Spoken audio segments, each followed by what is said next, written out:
আমি যে পরিমাণ আচার বানাই তার সিকি পরিমাণও আসলে আমি খাই না, কারণ আমার আচার জিনিসটা খুব একটা পছন্দ না। খাই না বললে ভুল হবে, তবে আমার পছন্দ না। কিন্তু আমার বাসার ৩ জন সদস্য, বিশেষ করে ২ জন, তারা আচারের মানে বিগ ফ্যান আর কি, যারা বলে আর কি।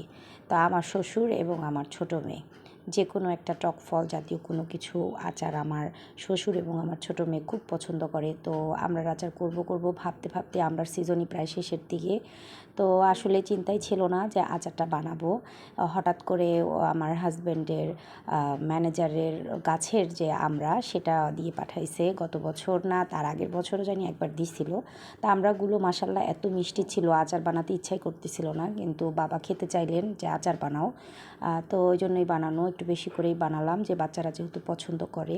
তো একদম নর্মালিভাবে আমি যে কোনো আচার সব প্রসেসিংটা আসলে একরকমই থাকে আমার, শুধু মেইন উপকরণটা আলাদা, যেমন আম, আমড়া, মানে যেটা থাকে আর কি যখন, কিন্তু সবগুলোর প্রসেসিংই মোটামুটি সেম থাকে।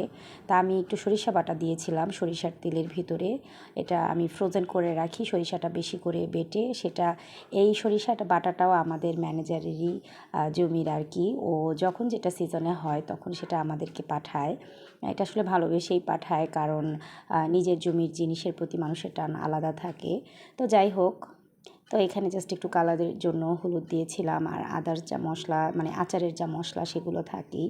তো সব কিছু দিয়ে একটু কষাই নিয়েছিলাম। গত ২-৩ দিন আগে আমি একটু আচার করেছিলাম, জাস্ট ৩-৪টার মতো আমরা, না ৪-৫টা জানি, শুধু বাচ্চাদের খাওয়ার জন্য। তো সেটা পরিপূর্ণভাবে সেদ্ধ হয়েছিল না, কারণ আমার টাইমটা খুবই শর্ট ছিল।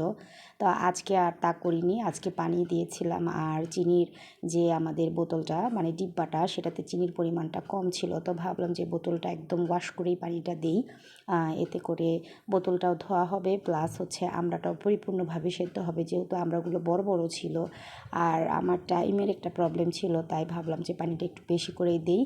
10 মিনিটের মতো আমি ঢেকে রেখেছিলাম। মাশাল্লাহ এত সুন্দর সেদ্ধ হয়েছে এবং কালারটা এত সুন্দর আসছে। আর লাস্টেই হচ্ছে যে আমার যে সিক্রেট মশলা আর কি, আচারি মশলাটা, এটা দিয়ে আমি বিভিন্ন ধরনের মাখাই।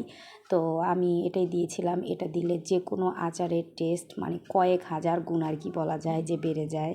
তো আমার আচারগুলো আসলে যারা খায়, আমার ফ্রেন্ড সার্কেল, আমার ফ্যামিলি মেম্বার, সবাই আমার আচারের খুব প্রশংসা করে। তো আচারের মেন স্বাদই আসলে আমার এই মশলাটা। আর যে কোনো আচার বানাতে তেঁতুল অ্যাড করলে আচারের স্বাদটা আসলেই অনেক বেশি বেড়ে যায়। এটা আমার নিজে আসলে আবিষ্কার করা। জানি না বড় বড় শেফরা হয়তো আমার সাথে নাও একমত হতে পারে, তবে আমার মুখে এবং আমার পরিচিত রিলেটিভদের মুখে এটা আমি সবসময় শুনি যে আমার আচারের মজা অনেক বেশি হয়। তো তার প্রধান কারণই আসলে তেঁতুল দিলে যে কোনো জিনিস মজা হয়।